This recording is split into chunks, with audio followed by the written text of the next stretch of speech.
Om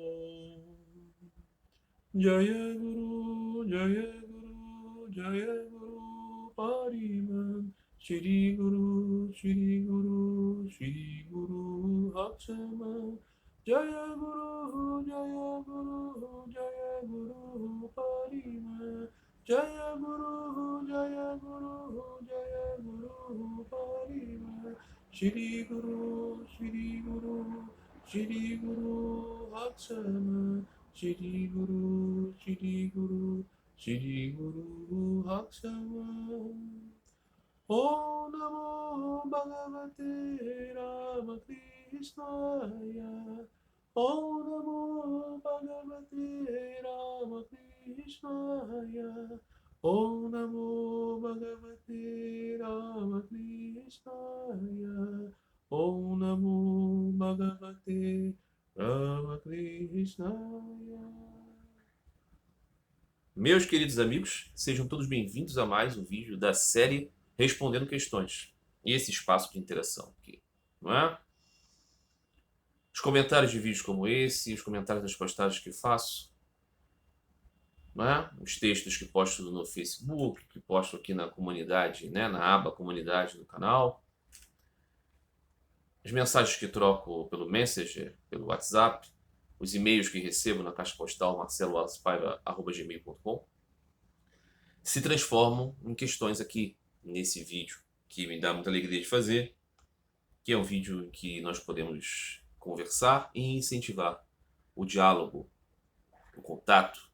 Todos aqueles que se sentirem animados em participar dessa conversa, por favor, comentem aqui nesse vídeo alguma coisa que queiram ver desenvolvidos aqui, sempre fazendo aquela menção que todas as provocações são bem-vindas, todas as dúvidas são válidas, questionamentos, ninguém precisa ter os mesmos entendimentos.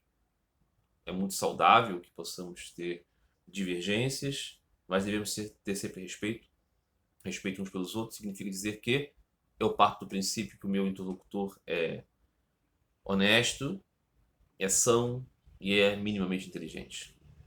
Então, é apenas isso que devemos evitar, né? Ah, você é burro, você é maluco, você é safado. Quando pensamos assim de qualquer pessoa, a gente deve evitar o contato com a pessoa. A gente não deve buscar degladiar, eu vou aviltar alguém, eu vou refutar. Não assim, não é? Essa base fundamental é importante. Eu não tenho muitos problemas com isso, porque a maioria das pessoas que chega aqui a essa altura do campeonato tá numa boa, assim, está querendo apenas conversar mesmo. No passado eu já tive mais problemas com isso, mas sempre acontece de alguém assim, tanto quanto damasco, uma fase da vida em que a mente está muito tomada por essas paixões, acabar não entendendo muito bem aqui. E essa é a minha indicação para que essas pessoas possam reformar o seu entendimento. E quando assim for feito, são muito bem-vindos para participar. Tá bom? Então vamos às questões de hoje. A primeira questão de uma querida amiga me enviou. Estava pensando a respeito de um dos seus vídeos, onde você aborda o tema dos professores espirituais e o ensino sem qualificação, sobre ensinar sem nunca ter visto Deus. A pergunta que me vem então é sobre a sua opinião a respeito das funções exercidas em ambientes religiosos. A função de padres, pastores, clérigos. Qual a qualificação para exercer tal função? Um seminário? Uma formação teológica? Como ser adepto de uma religião onde grande parte dos professores espirituais nunca viram Deus? Nesse caso, falo sobre mim também, que ensino e conduzo alguns sermões, mas sem nunca ter visto Deus. Ótima questão, uma questão que me demonstra a sinceridade, a seriedade da observação das coisas que estamos transmitindo, que uma verdadeira inquirição, uma pergunta muito justa, não é? E vamos tentar ser atentos a cada um dos aspectos dessa rica questão desse desenvolvimento. O primeiro ponto é este ensino de Sri Ramakrishna, né? Eu fiz um corte aqui do Sri Ramakrishna Kataritha, na qual Sri Ramakrishna está conversando com um rapaz que é um pregador do Brahmo Samaj. Toda a conversa gira em torno de quanto esse rapaz é bem intencionado, é erudito, qualificado. E ele queria conhecer Sri Ramakrishna, e Sri Ramakrishna, na verdade, Sri Ramakrishna queria conhecer um erudito diferente de Vidyasagar. Sri Ramakrishna tinha conhecido um grande erudito chamado Vidyasagar e tinha percebido em Vidyasagar um pouquinho de apego, de orgulho. Ainda que fosse um filantropo, ainda que fosse uma pessoa verdadeiramente erudita, era alguém muito atrelado a certos conceitos. Sri Ramakrishna queria conhecer então um outro erudito. E ele conheceu esse rapaz, e Sri Ramakrishna gostou muito dele. Percebeu que ele de fato tinha sinceridade, de fato ele tinha um pouco de renúncia. Mas ele percebeu um tanto quanto de inexperiência sobre um aspecto fundamental: conhecimento de Deus. Que conhecimento de Deus? Através dos Brahma Sutras, dos Upanishads, do Bhagavad Gita, dos livros do Vedanta, dos Bhashyas, dos Gradizakáryas? Não. Conhecimento de Deus a partir de estar tete a tete com o Senhor, com Deus, com a mãe, com Deus. Sri Ramakrishna dizia então para esse rapaz: está ótimo, o seu intuito é maravilhoso, querer fazer o bem para as pessoas, mas você vai verdadeiramente fazer o bem para as pessoas no que diz respeito a essa função da vida, ser um pregador religioso, quando você angariar conhecimento de Deus. É sempre parcial, nunca será total. Deus é infinito, seus aspectos. Você não pode abarcar todo o conhecimento de Deus, mas você tem que ter algum genuíno conhecimento de Deus para conseguir ter autoridade e saúde e potência para poder transmitir. E alguém que estava acompanhando aquela conversa, o correligionário daquele erudito, começou a dizer para Sri Ramakrishna: não, mas ele tem conhecimento de Deus. Querendo dizer o quê? Que ele era qualificado, que ele era instruído, que ele era bem intencionado. E aí o próprio erudito disse: não, esse conhecimento da qual Thakur está falando eu realmente não tenho. Como fazer para alcançar? E aí a conversa flui nesse sentido. Então aqui a questão dessa amiga é a respeito do exercício da religião convencional, da estrutura institucional que temos, das religiões como as conhecemos, né? Você tem, por exemplo, nas igrejas do cristianismo, você tem o Papa, você tem os bispos, os cardeais, os bispos, os monsenhores, os presbíteros, os diáconos, em toda a estrutura. Os patriarcas e metropolitas nas igrejas orientais. Enfim, né? Em outras religiões tem a figura do imã, é um pouquinho diferente, mas, né? Esses que aparecem com a investidura da instituição, da religião propriamente dita, né? Qual é a qualificação desses? Aí precisamos fazer aqui uma separação. Para exercer as tarefas da religião convencional, o que é preciso é uma boa formação dentro daqueles parâmetros da religião. Ou seja, no caso, né, um padre católico, e de fato cobra-se dele que ele saiba celebrar a liturgia, que ele conheça o catecismo, que ele conheça as instruções católicas, a forma católica de proceder. Isso ele aprende na escola. Aprende na própria vida, na cultura, na família e tudo mais, mas ele aprende sim. Formalmente, para ser um sacerdote, ele precisa, né, como celebrar a missa. Quais são as palavras ditas? Quais são as posturas corporais? Como se faz? Como se entoa? Como se procede? A respeito das dúvidas dos fiéis sobre a própria religião, ele precisa responder aquilo de acordo com o cânone. E aqui os institutos, as academias teológicas, os graus de formação institucional são necessários para dar conta disso. E isso em qualquer religião você vai ter as mesmas coisas. Agora, e nisso, instrui-se moralidade, instrui-se moral e bons costumes, padrões de convivência. Né? Tudo isso está correto. É melhor que as religiões sejam formadas realmente. Se você quer ver a realização autêntica de, por exemplo, uma liturgia da Igreja Ortodoxa, se os ministros religiosos, sacerdotes ali, não tiverem a formação daquela cultura, eles não vão celebrar um ofício que você vai dizer autenticamente relacionado a essa tradição. Então, se você quer isso, o caminho é esse mesmo, da instituição, dos seminários, das academias teológicas, dessa formação. Agora, Sri Ramakrishna não está falando disso. Sri Ramakrishna está falando de transmitir verdadeiro conhecimento sobre Deus. As chaves para que cada um de nós desperte para a nossa natureza espiritual com um profundo anseio no coração. Isso é uma coisa diferente. Então, nós podemos ter uma religião que não esteja relacionada a isso? Nós temos uma religião que não é relacionada a isso, desde sempre. A religião estrutura uma moral para a sociedade, uma ordem e uma lembrança deste princípio espiritual, que Deus existe, que nós somos almas e tudo mais. Mas ela faz isso dentro de uma estrutura do mundo. A questão dos 10 mandamentos, ou yamas e niyamas, ou seja, procedimentos que você faz até mesmo para viver bem em sociedade. Em sociedades seculares, você vai percebendo que os mandamentos religiosos vão sendo substituídos por um código civil. Então isso é uma outra coisa, né? Você quer transmitir a cultura, por exemplo, de um determinado gênero musical. Tem suas regras, né? De um esporte, por exemplo. Tem lá um livro de regras. Você vai jogar cricket. Tem uma maneira de jogar cricket oficial. Tudo bem, você pode jogar ali uma partida adaptada e tudo mais. Mas a forma oficial tem um livro lá. Então você tem que aprender. Perfeito. Então a forma de realizar o rito católico, o rito ortodoxo, o culto protestante, batista, luterano, anglicano, né? As maneiras de se proceder, né? Em outras religiões, cada um tem a sua cultura, a sua própria arquitetura, a sua forma. Essas coisas estão dentro desse escopo. Transmitir amor por Deus, quem faz são os santos. E os santos são aqueles que conheceram Deus.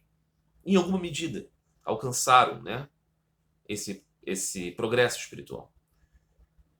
Então, Sri Ramakrishna dizia que para você transmitir a verdade profunda, você precisa buscar introspecção, conhecer Deus. E Ele vai te revelar o que você precisa fazer na vida.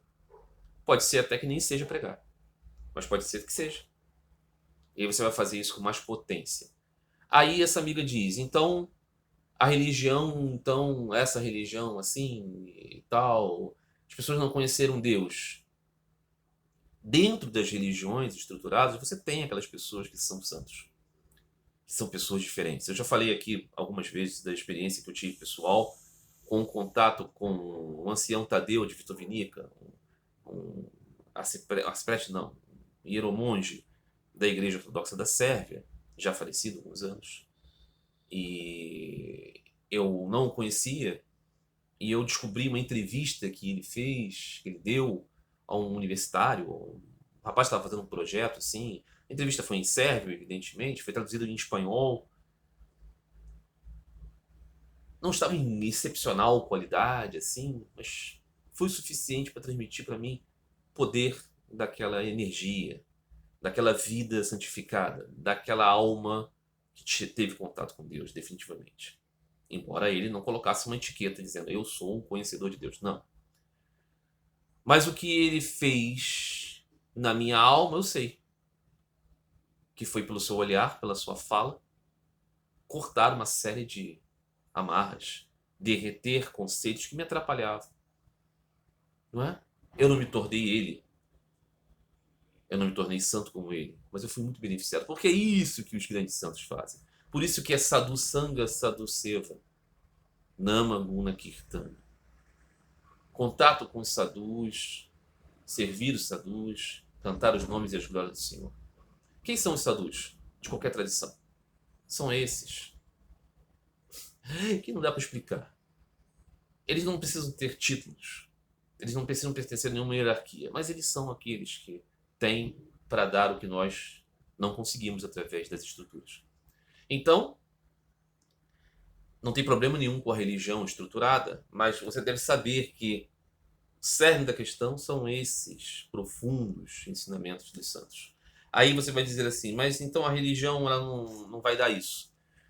Não pode dar isso. Já disse, dentro da religião você tem essas pessoas. O que facilita para aqueles que não tiveram conhecimento de Deus realizar um bom serviço? E aí termino aqui essa questão com essa pergunta mais específica dessa minha querida amiga. Eu faço sermões. Sermãos. Como esses sermãos são de uma pessoa que não conhece Deus, eu devo parar de fazer? Você pode remeter a sua orientação espiritual, suas prédicas, ao ensino de Deus, ao ensino das encarnações, ao ensino dos grandes santos, daqueles que conheceram Deus. Então, por exemplo, eu estou aqui constantemente falando, Sri Ramakrishna disse, Sri Ramakrishna falou, Sri Ramakrishna exemplificou, explicou. Nisso, qual é a vantagem? é que as pessoas podem receber o ensinamento de Sri Ramakrishna. O ensinamento de Sri Ramakrishna é precioso. O meu ensinamento pessoal, quem sou eu para ensinar? Eu conheci Deus? Não. Mas eu posso falar daquele que conheceu. Não é? Então assim a gente faz uma corrente, faz uma boa transmissão. Então, no caso da tradição cristã, poxa, temos o Evangelho, não é verdade? Por que não se ater ao Evangelho? Por que não se ater ao Sermão na Montanha? Por que não pregar a pureza daqueles ensinos que a tradição conduziu como o ensinamento de Jesus? É o que temos mais próximo da tradição cristã, é isso, né? Caso Sri Ramakrishna. Por qual razão, se eu tenho atração por Sri Ramakrishna, eu não vou me ater aos seus ensinamentos? E isso pode conduzir um bom trabalho, ainda que eu não seja muito qualificado. Mas se eu estou transmitindo o que Sri Ramakrishna ensinou, isso é positivo. Então essa é a questão, né? Você não precisa deixar a sua igreja, a sua religião institucional. Você pode participar dos rituais e tudo mais, das estruturas, não é? Atender as notas daquela tradição. Isso é tudo muito positivo. Torna a nossa vida mais permeada desses elementos de memória do sagrado. Mas isso não é verdadeiramente, né, a espiritualidade. Nós precisamos mergulhar profundamente em algo mais intenso. E isso a experiência dos verdadeiramente santos nos dá. Eles têm o poder de nos transmitir devoção. Não é pelo ensinamento acadêmico, é pelo contato puro e simples, é uma energia para que nós possamos ser reavivados na nossa lembrança. Ok? Muito bem. Segunda questão de hoje. Será que os animais não estão limitados ao corpo, à alma e ao instinto, enquanto o homem seria parte da criação concebida com corpo, alma e logos, ou seja, consciência aqui? Desta forma, só no homem haveria consciência? Essa é uma percepção. Esse não é o caminho, por exemplo, de todo o background aqui, onde está Sri Ramakrishna inserido. Nesta perspectiva que eu trato aqui, que é o ensinamento mais védico, mais vedântico, o que nós temos é que os viventes, os seres viventes, são consciências.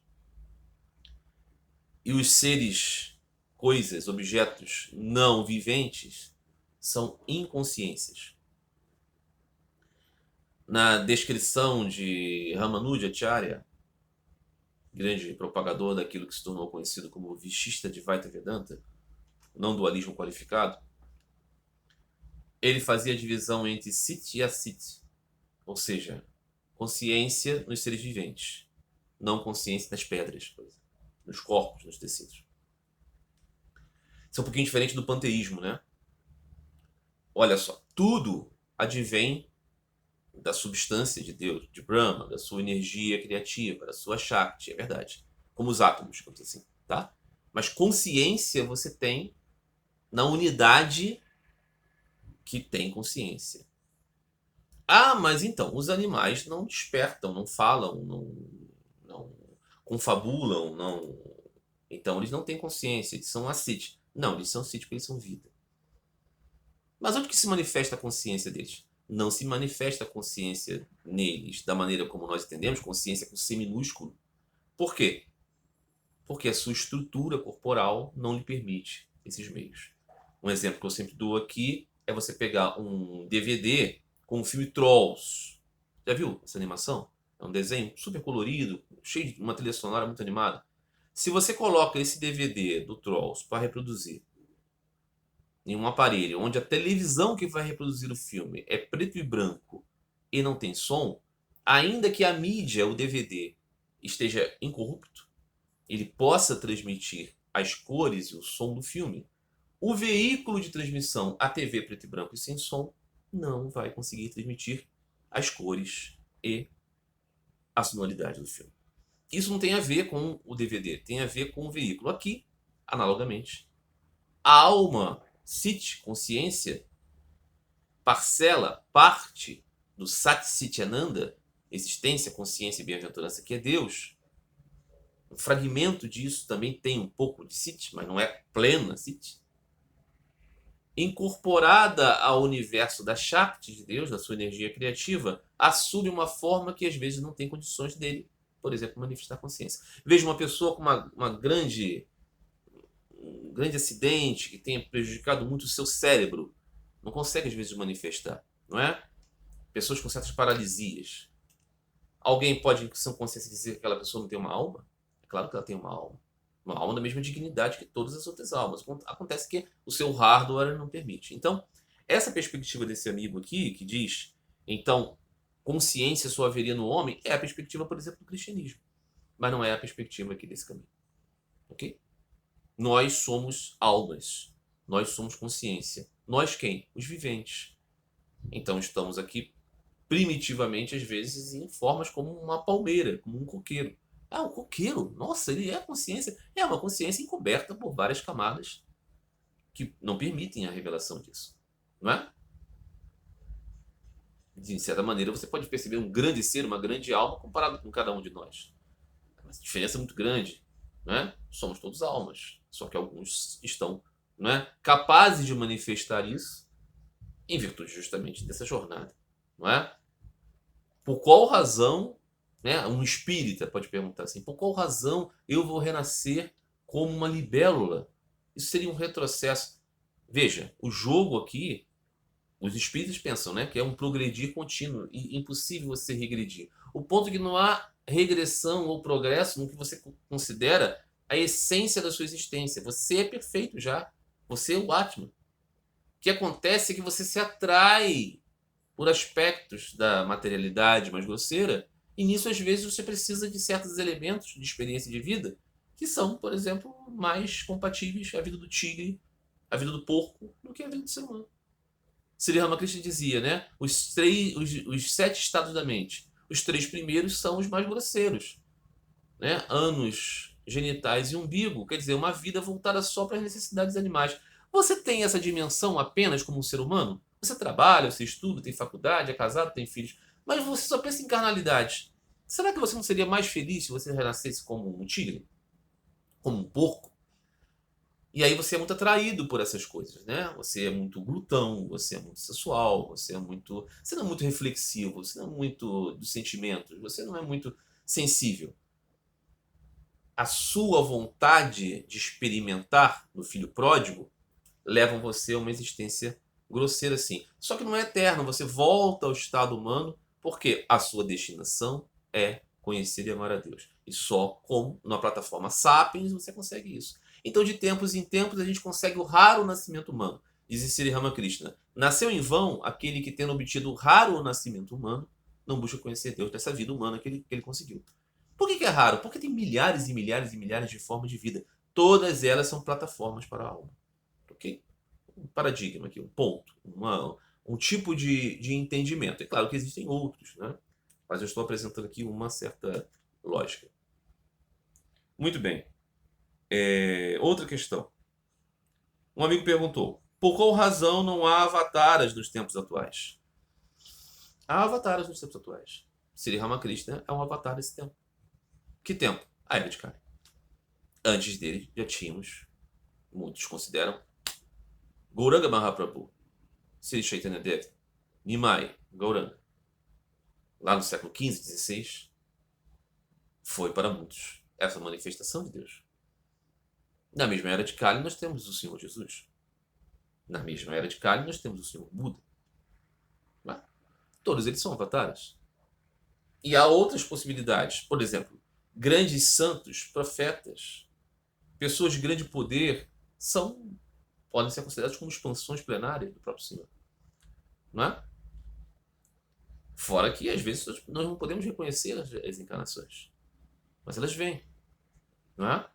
Elas têm um tempo de efeito, às vezes muito local, às vezes mais universal. Então, por exemplo, Sri Ramakrishna ainda é muito pouco conhecido. É muito recente o advento da sua encarnação. Em 1886, ele deixou essa forma visível para continuar atuando em nossos corações. Então estamos ainda no meio da conversa, estamos no início dessa manhã maravilhosa. Então, podemos dizer, um avatar dessa época, não é? Ainda que os avatares de eras anteriores possam ser sempre reativados no coração dos homens. Né? Aqueles que cantam hoje o nome de Rama são devotos do Senhor bendito, que há tantas gerações já veio na forma de Rama em Ayodhya. Não é verdade? Então, é esse o ponto, né? As pessoas pensam assim, o mundo está tão terrível e tudo mais. É uma estrutura do próprio mundo. O mundo é esse apego, né? Na era de Kali, o que nós temos é mais dificuldade de meditar a respeito disso. Mas o mundo é essa plataforma do entretenimento com coisas que não são Deus. Não é verdade? Muito bem. Um amigo pediu para falar a respeito de um tema da vida de Sri Ramakrishna, que foi a sua rejeição aos poderes iógicos. Eu já havia comentado isso aqui numa outra oportunidade, quando me perguntaram se Sri Ramakrishna havia realizado milagres assim como o Senhor Jesus realizou. E eu dizia que muitos milagres estão relacionados à vida de Sri Ramakrishna. Eles são um pouco diferentes, né, daqueles relacionados à vida do Senhor Jesus, mas são poderosíssimos. Pessoas que foram animadas em seu coração para acreditar em Deus, as pessoas que viram em Sri Ramakrishna os seus ideais, ou seja, Krishna, Rama, Durga, Vishnu, Lakshmi, Cristo, Shiva, não é?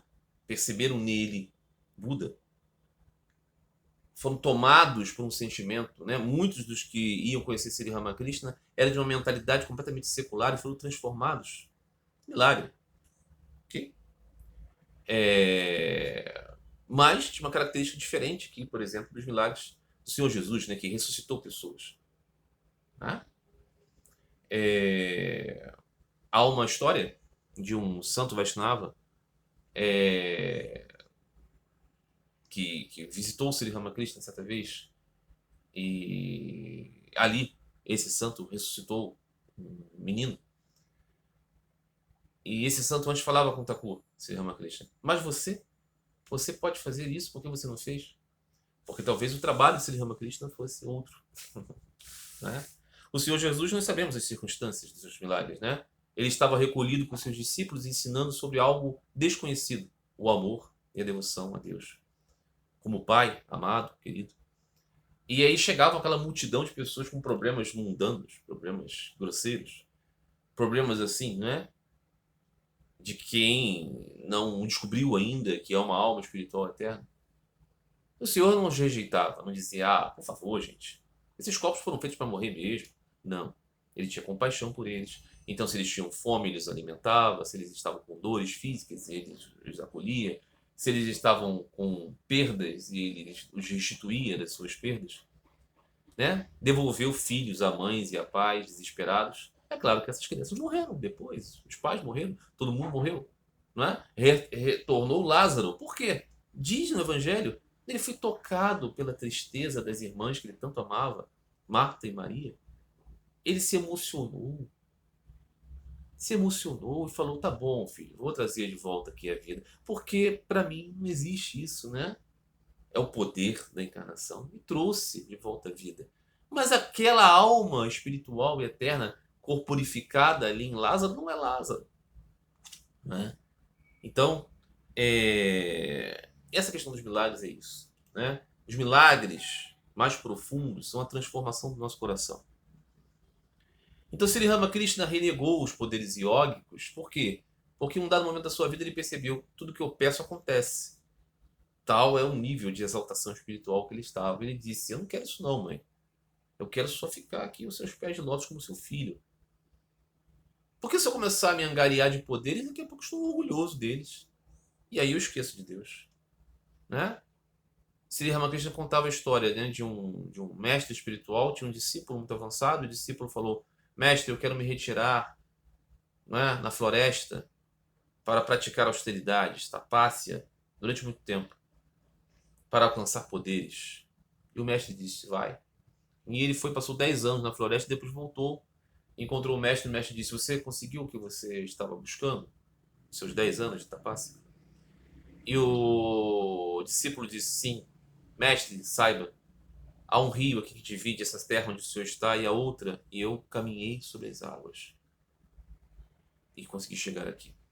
E aí o mestre disse para ele: meu filho, você passou 10 anos e o que você conseguiu foi caminhar sobre as águas, é isso? Atravessar o rio para vir para cá?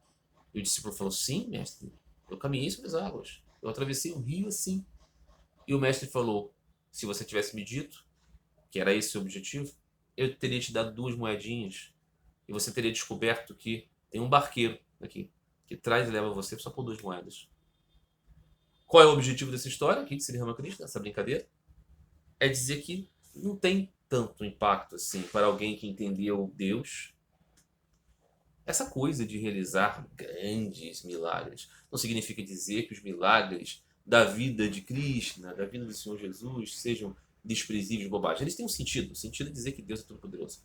Mas o ponto é, nós não devemos buscar isso. Porque esse mundo é a cenografia. Nós devemos buscar a realidade de Deus, o conhecê-lo e amá-lo. Não é? Esse é o profundo milagre, não é verdade? Nós temos tantas atrações que não são o amor por Deus. Se nós conseguimos reverter isso, destinar o nosso amor diretamente para a pessoa de Deus. Ah, porque Deus está em tudo, então eu amo aquele, eu amo o outro, eu amo isso, aquilo, eu amo Deus por tabela porque Deus está nessa de tudo. Não é assim que funciona. Né? Nós precisamos ir à pessoa. Então esse é o ponto. Então Sri Ramakrishna renegou os poderes porque eles são perigosos. Dizia Thakur na sua humildade: ó mãe, faz tudo comigo, me faz nascer no inferno. Só me faz nascer como alguém esquecido de ti. Okay? Muito bem. Outra questão. Uma boa questão. Um amigo perguntou, desenvolveu aqui. Ele diz assim: vejo você como uma pessoa religiosa que preza pela devoção e piedade. E nesse caminho compreenda sua crítica ao discurso de certos padres que falam das obras sociais como a única forma de espiritualidade. Mas aí eu vejo você igualmente criticar os católicos tradicionalistas, que justamente criticam esses padres de ideais materialistas. Não há um modo de pensar conflituoso aqui? Ou contraditório, talvez? Não, não há. Porque qual é o ponto aqui? Eu estou querendo dizer que tanto o progressista quanto o tradicionalista esqueceram que o objetivo é buscar o amor por Deus. O progressista pensa assim: eu me tornarei fiel a Cristo se eu sou bom para os outros. E tudo isso é espiritualidade. Devoção, piedade, orações, talvez seja o jardim de infância para aqueles que são muito assim ingênuos. Depois você tem que saber, aquilo é só uma imaginação, não tem nada. A única coisa que tem é você ser uma alma servidora. Aí você serve a Deus no outro. Aí está a base do quem alimenta o faminto, veste o nu, visita. Essa é a maneira de você ser. A gente até pode praticar uma religião, fazer ritos, fazer missa e tudo mais, falar coisas assim, mas na verdade tudo isso é para engabelar a nossa mente. O que nós precisamos mesmo é ser servidores dos pobres, né? Sermos pessoas que reconheçamos a diversidade, que não tenhamos preconceito, que não vamos ferir ninguém. E isso já é em si um relacionamento com Deus. Essa ideia dos progressistas, ela é uma ideia errada. Essas coisas todas você faz aqui porque o seu senso de justiça, de moralidade, a sua própria noção humana lhe permite entender que é mais fácil viver num ambiente de paz, de concórdia, de respeito. E a gente faz isso para nós mesmos. É consequência de amar a Deus ser bom? Sim, mas ser bom não é o mesmo que amar a Deus. Esse é um engano, esse é um erro, esse é o problema. Então, a teologia do bom mocismo, a teologia do seja legal e é o que basta, a teologia do você não precisa acreditar em Deus, basta que você seja bacana, que está sendo, inclusive, em certa medida, ensinada formalmente por sacerdotes da Igreja Católica Romana, é um problema. Isso é uma não espiritualidade. Isso é uma religião sem Deus. E religião sem Deus não serve para nada. Não serve para nada.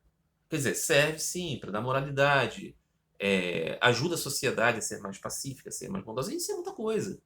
Mas no que diz respeito ao sumo objetivo, não ajuda. Então, essa é a minha crítica.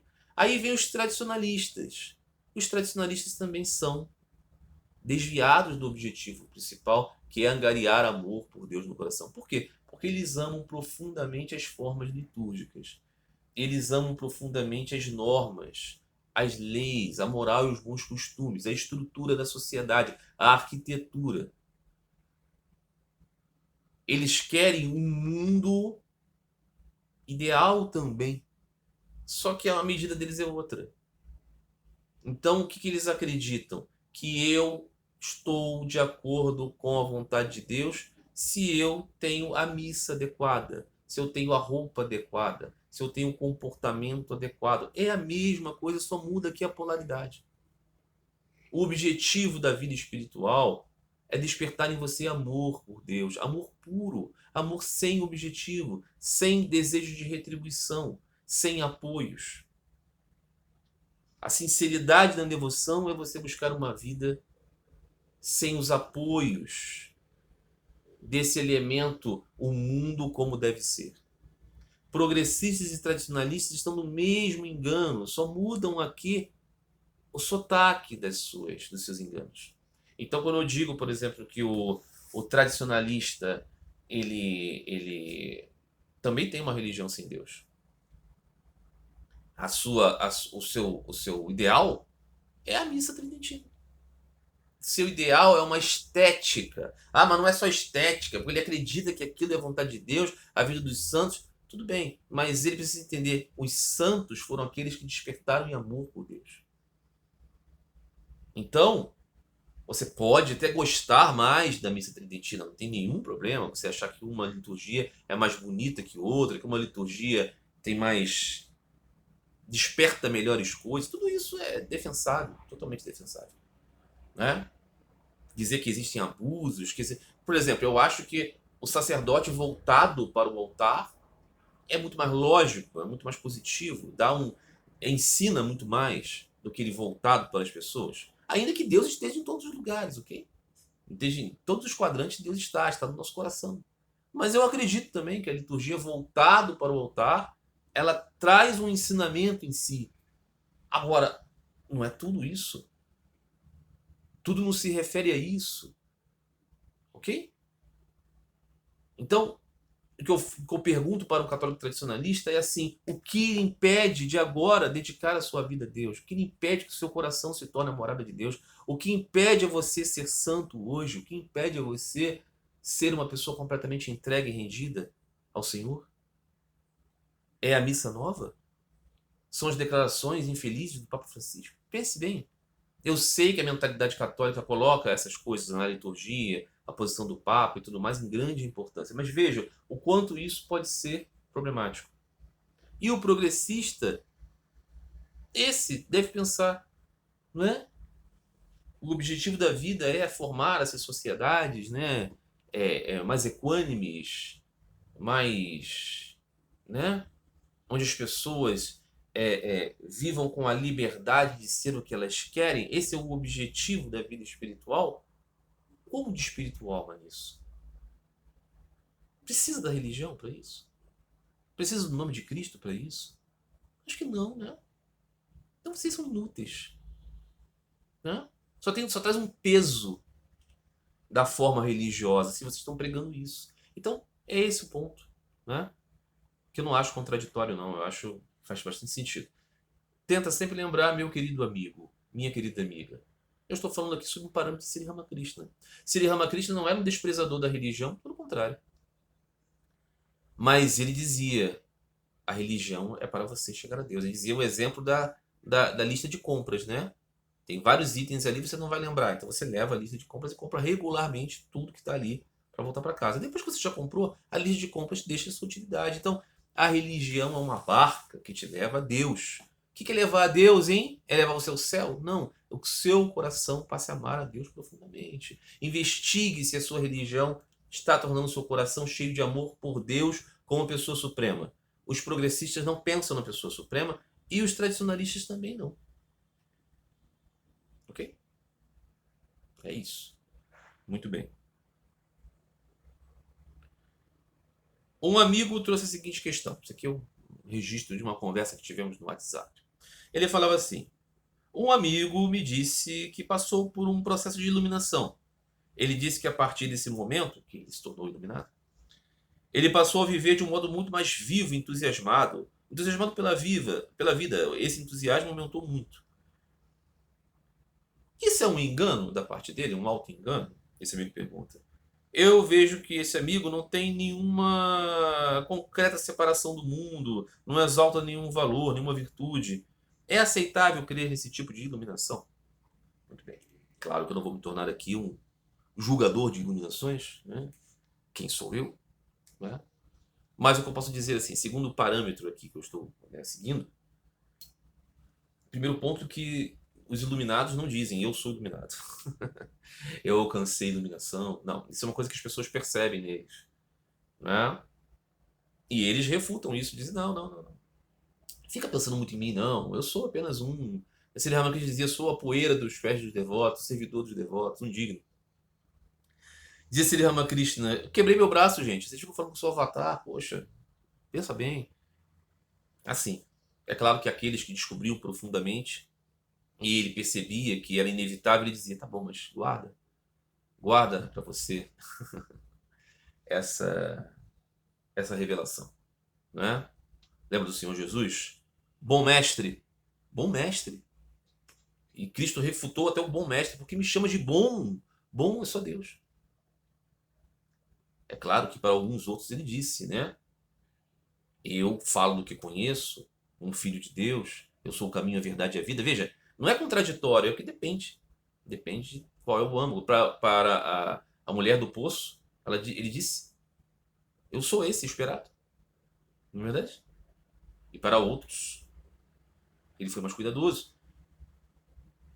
Então, mas de modo geral, estou falando aqui de avatares, ok?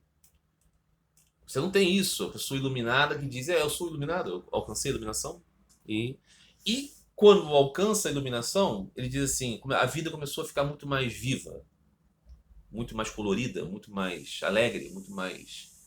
Isso não é problema, de fato, né? Sri Ramakrishna mesmo dizia, aquele que é o Vijnani, que ultrapassou o Jnana e alcançou o conhecimento de Deus, não o conhecimento teórico a respeito das coisas, de Brahma, eu sou aquilo. Não, aquele que conheceu Deus é superior ao Jnani, é o Vijnani. O Vijnani tem um conhecimento. Ele dizia, né? O Jnani diz, subiu a escada até o terraço e fala, né? Cheguei ao terraço, a escada é de cimento. O Vijnani diz, também o terraço é de cimento. E a escada também, tudo é da mesma substância. Mas existem essas instâncias, né? Então ele compreende, não é? Que Deus é Brahman, ou seja, tudo está em Deus, mas compreende também Deus transcendente, Deus no coração, né?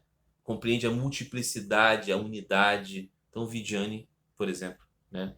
Então, dizia Thakur, né, um dos primeiros êxtases de Sri Ramakrishna, ele estava caminhando, ainda menino, por uma plantação e ele percebeu que toda aquela vida, os insetos, passarinhos, plantas estavam cheios da vida poderosa de Deus.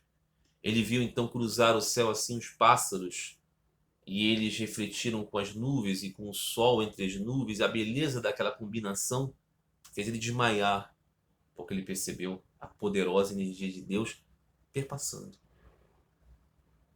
Então, e ele dizia, né, percebo Deus. E dizia, esse é um estado que faz com que a pessoa entenda verdadeiramente esse conceito, né, de que Deus está em tudo, está em todos. Isso é percebido. Antes de ser percebido, você pode até intelectualizar isso, mas você não viu. Quem viu isso, claro que sente a presença de Deus mais. Um dos discípulos de Sri Ramakrishna, Swami Shivananda, disse certa vez, teve um êxtase, mas foi um momento, ok? Um momentinho. Ele falou assim, eu vejo Deus através do gato, através do atendente da porta. Deus está passando tudo. Ele não ficou sempre assim, mas ficou assim, né, impactado com aquela percepção. Então, a pessoa que tem este momento de percepção, é claro que a vida passa a ter uma outra cor. Sem dúvida nenhuma. Só que aí esse amigo diz, esse companheiro aqui dele, aqui, esse colega, esse conhecido, tem uma vida assim muito mundana, muito atada, muito presa, muito cheio de... Aí a gente pode, né, entender que é diferente dessas iluminações que eu estou descrevendo aqui dos grandes santos.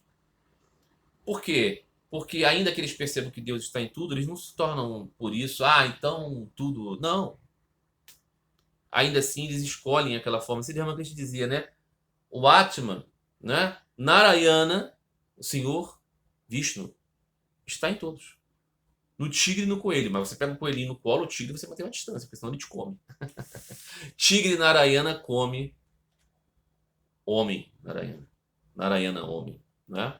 Narayana tigre come Narayana homem. Ou seja, você não pode ignorar as formas das coisas. Então, tem entorpecentes aqui nesse mundo. Eu não vou me entorpecer porque tudo era substância de Brahma, então eu vou encher a cara, vou fumar, vou usar drogas. Não, não, não. Existem comportamentos que são negativos. Por quê? Porque eles reduzem em nós a capacidade de perceber e lembrar de Deus. Então, esse tipo de iluminação, eu não vou aqui caracterizar, como que eu vou definir, né, a experiência de cada um. Mas me parece, por esse registro, que não se trata da mesma coisa. Então, aqui eu acho que seria um tipo de engano, assim, né? É uma percepção intelectual. Claro que nós somos uma alma espiritual eterna. Então, Sri Ramakrishna dizia, do quarto estado da mente, nós ultrapassamos, né, genitais, ânus e umbigo, ou seja, só preocupações materiais, e percebemos em algum momento que somos um ser espiritual. É o chakra do coração, né, o degrau do coração, o portal do coração. Percebemos, não somos só esse bonequinho de argila. Isso pode ser um vislumbre. Só que isso está muito longe de conhecer Deus, né? Muito bem. Mas é um passo. Às vezes a gente pode ter um sinal disso, mas a gente pode parar nisso também, né? Quem medita, quem pensa na imagem adorável, quem canta os santos nomes, recebe muitos sinais na sua meditação. Sons, imagens, odores, toques, sensibilidades. Se você parar nisso, você estanca o progresso, né? Você precisa ir mais além, né? Muito bem. Outra questão. Vi o senhor falando em um vídeo que, como almas, somos femininos. Poderia explicar? Eu preciso pensar em Deus como meu esposo? Ótima questão. Será a última desse vídeo. Tenho aqui pelo menos 12 questões.